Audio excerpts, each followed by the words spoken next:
آقا علیہ الصلوۃ والسلام کی حدیث مبارکہ میں آتا ہے سرکار اقدس صلی اللہ علیہ وسلم نے فرمایا کہ بالآخر انسان پر اس کی تقدیر غالب آ جاتی ہے۔ تو حضور کی بارگاہ سے سوال کیا گیا کہ یا رسول اللہ صلی اللہ علیہ وسلم، تقدیر کے غالب آنے سے کیا مراد ہے؟ تو آپ نے فرمایا کہ جو انسان کے لیے طے ہوتا ہے نا اللہ کی بارگاہ سے، وہ ہو جاتا ہے۔ تو پھر عرض کیا گیا کہ حضور جب انسان کے لیے وہی ہوتا ہے جو اللہ کی بارگاہ میں طے ہوتا ہے، تو پھر ہمیں عمل کرنے کی کیا ضرورت ہے؟ اللہ رب العالمین نے فیصلہ فرما دیا نا ہمارے بارے میں، تو پھر ہمیں عمل کی کیا حاجت ہے؟ تو آپ صلی اللہ علیہ وسلم نے فرمایا نہیں، تم عمل کرتے رہو۔ انسان کو جس مقصد کے لیے پیدا کیا جاتا ہے اللہ تبارک و تعالیٰ اس کے اسباب پیدا فرما دیتا ہے، پھر انسان اسی راستے پر چلتا ہے۔ یعنی کہ دیکھیں، وَمَا مِن دَابَّةٍ فِي الْأَرْضِ إِلَّا عَلَى اللَّهِ رِزْقُهَا، طے شدہ بات ہے کہ زمین میں کوئی بھی زی روح ہے اسے رزق اللہ عطا فرماتا ہے۔ اب سوال یہ ہے کہ پھر ہمیں کیا ضرورت ہے سویرے سویرے اٹھ کے فیکٹری جانے کی، شاپ پر جانے کی، اپنے ادارے میں جانے کی، ملازمت کرنے کی ضرورت تو نہیں ہے، رزق تو اللہ عطا فرماتا ہے۔ نہیں، اس کے لیے فرمایا کہ یہ ہے کہ تم کوشش کرو، اللہ رب العالمین نے جتنا رزق تمہارے لیے مقدر کیا ہوگا اس کے اسباب پیدا فرما دے گا، تم نکلو، اللہ تمہاری اس کوشش کے بدلے میں تمہیں اتنا رزق عطا فرما دے گا۔ وہ قادر ہے، وہ تو ہم سویرے اٹھے تو ہمارے تکیے کے نیچے پیسے ہوں، پیسے نکالیں، سارے دن کی ضرورت پوری ہو جائے، اس بات پر وہ قادر ہے۔ لیکن فرمایا نہیں، تم نکلو، آج تمہارے لیے جتنا رزق مقدر ہوگا تمہاری کوشش کی وجہ سے اللہ تمہیں وہ عطا فرما دے گا۔ اسی طرح انسان کی دوسری تمام ضروریات اور اسی طرح انسان کی زندگی اور موت، اس کا فیصلہ بھی اللہ رب العالمین کی بارگاہ میں ہوتا ہے، لیکن انسان کو کوشش کرنی چاہیے کہ وہاں تک پہنچ جائے۔ مولا کائنات حضرت علی المرتضیٰ رضی اللہ تعالیٰ عنہ سے سوال کیا گیا کہ حضرت تقدیر کیا ہے؟ آپ نے فرمایا کہ تقدیر ایک اندھی راہ ہے، اندھا راستہ ہے، اس پر مت چلنا۔ پھر سوال کیا حضرت تقدیر کے بارے میں فرمائیے۔ آپ نے فرمایا تقدیر ایک گہرا سمندر ہے، اس میں مت اترنا۔ پھر سوال ہو کہ حضرت تقدیر کے بارے میں کچھ ارشاد تو فرمائیے۔ آپ نے فرمایا کہ تقدیر اللہ تبارک و تعالیٰ کے راز ہے اور اس کی جستجو میں نہ پڑنا۔ حضور کی حدیث مبارکہ بھی آقا علیہ الصلوۃ والسلام نے فرمایا کہ تقدیر پر بحث نہ کرو، یعنی کہ اللہ رب العالمین نے جو مقدر کیا ہے تمہارے لیے اسی کے معاملے تک محدود رہو۔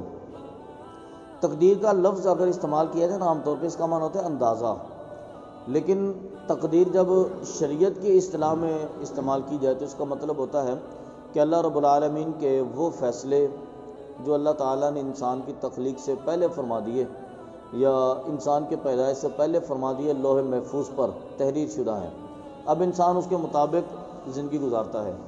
علماء کرام نے فرمایا کہ یہ تقدیر جو ہے انسان کی، اس کی فرمایا کہ 3 قسمیں ہوتی ہیں، ایک تقدیر مبرم، دوسری مشابہ مبرم اور تیسری تقدیر معلق۔ تقدیر مبرم تو اس تقدیر کو کہتے ہیں جو بالکل طے شدہ ہوتی ہے، اس میں کوئی تبدیلی نہیں ہوتی، اللہ رب العالمین نے اس کے بارے میں اٹل فیصلہ کر دیا ہوتا ہے اور وہ لوح محفوظ پر اٹل انداز میں ہی تحریر ہوتا ہے۔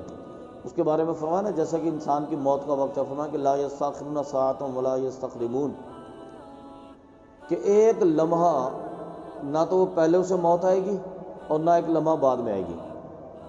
اسی طرح جیسا کہ حضرت ابراہیم علیہ الصلوۃ والسلام کے بارے میں آتا ہے کہ ان کے بھتیجے حضرت لوط علیہ الصلوۃ والسلام تھے نا، جب ان کی قوم پر عذاب آیا تو فرشتے حضرت ابراہیم علیہ الصلوۃ والسلام کے پاس آئے پہلے۔ حضرت ابراہیم علیہ السلام نے اللہ کی بارگاہ میں عرض کیا، جب انہیں معلوم ہوا معاملے کا کہ رب ذوالجلال اس عذاب کو مؤخر فرما دے، تو اللہ رب العالمین کی طرف سے حکم ہے یا ابراہیم اعرض عن ھذا، اے ابراہیم آپ اس سے اعراض کیجیے، اب طے ہو گیا ہے، یہ اللہ رب العالمین نے طے فرما دیا ہے اور اب عذاب آئے گا ان کے اوپر۔ تو یہ تقدیر مبرم ہوتی ہے جو اللہ کی بارگاہ میں طے شدہ۔ دوسری تقدیر مشابہ مبرم، اس کے بارے میں آتا ہے کہ اللہ رب العالمین کے نیک بندے اس تقدیر تک پہنچتے ہیں، اللہ رب العالمین نے اس تقدیر میں ہی یوں لکھا ہوتا ہے مثال کے طور پر کہ اس شخص کو فلاں فائدہ ہوگا اس شرط کے ساتھ کہ اگر فلاں نیک بندہ اس کے لیے دعا فرما دے، وہ طے شدہ ہوتی ہے اس معاملے میں۔ اب بندے کی کوشش ہے، اگر یہ کوشش کرتے ہوئے اس نیک بندے تک پہنچ گیا، اس سے ریکویسٹ کر دی، اس نے دعا فرما دی، تو اس کا یہ معاملہ ایسے ہو جائے گا۔ اگر یہ نہ معاملہ ہوا تو پھر معاملہ دوسرے انداز میں ہوگا، طے شدہ بات ہوتی ہے۔ لیکن اس میں ایک شرط ہوتی ہے اس نیک بندے کی دعا کے ساتھ۔ اسی کے بارے میں حضرت غوث اعظم رضی اللہ تعالیٰ عنہ کے بارے میں آتا ہے نا کہ آپ فرماتے ہیں کہ میں تقدیر مبرم تک پہنچ جاتا ہوں، تو وہ تقدیر جو تھی وہ مشابہ مبرم تھی، مبرم نہیں تھی۔ مبرم، میم با را اور میم، مبرم۔ اسی کے بارے میں ایک بخاری شریف کی حدیث مبارکہ بھی آقا علیہ الصلوۃ والسلام نے فرمایا کہ لا یرد القضاء الا بالدعاء، فرمایا کہ تقدیر تبدیل نہیں ہوتی مگر دعا کے ساتھ۔ وہ یہ مشابہ مبرم تھی جو اللہ کے نیک لوگوں کی دعاؤں کے ساتھ تبدیل ہو جاتی ہے۔ تیسری تقدیر کی قسم جو ہے وہ تقدیر معلق کہلاتی ہے، لٹکی ہوئی تقدیر معلق۔ اللہ رب العالمین نے دونوں طرح کے راستے بندے کے لیے طے کیے ہوتے ہیں۔ آج یہ بندہ صبح اٹھ کے آفس میں پہنچ جائے گا تو اس کو اتنا رزق عطا کیا جائے گا، اگر یہ نہیں جائے گا تو اس کو رزق عطا نہیں کیا جائے گا۔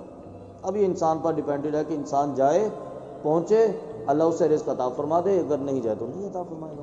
اور اس کے بارے میں بھی آتا ہے کہ یہ بھی دعاؤں کے ساتھ تبدیل ہو جاتی ہے کہ بندہ اللہ رب العالمین کی بارگاہ میں دعا کرتا ہے کہ رب ذوالجلال تو مجھے رزق عطا فرما، پھر اللہ دے دیتا ہے۔ اللہ رب العالمین نے طے کیا ہوتا ہے کہ یہ بندہ دعا کرے گا رزق کی، اس کو عطا کر دیا جائے گا، یہ نہیں کرے گا تو نہیں ہوگا۔ اے رب ذوالجلال تو مجھے اولاد عطا فرما، پھر اللہ اسے اولاد دے دیتا ہے۔ اے رب ذوالجلال تو مجھے فلاں اچھا کام عطا فرما، پھر اللہ وہ عطا فرما دیتا ہے۔ اگر بندہ کوشش کرتا ہے اللہ دے دیتا ہے، اگر کوشش نہیں کرتا پھر اللہ اسے عطا نہیں فرماتا۔ اب یہ تقدیر یہ جو معلق ہے تو گویا کہ یہ ہماری زندگی کے ہر شعبے کے اندر موجود ہوتی ہے، تو اس سے یہ سبق ملتا ہے کہ کوئی بھی عمل آپ کی زندگی کے اندر ہے، آپ نے اس پہ کوشش ضرور کرنی ہے، وگرنہ بندہ سوچ کے بیٹھ جائے بس اللہ نے فیصلہ کر دیا میں جنت میں جاؤں گا یا جہنم میں جاؤں گا، مجھے عمل کرنے کی کیا حاجت ہے؟ نہیں، یہ بھی تو ممکن ہے کہ اللہ رب العالمین نے عمل کی بنا پر ہی تمہارے لیے بہت کچھ لکھا ہو، اس لیے عمل کرتے رہو۔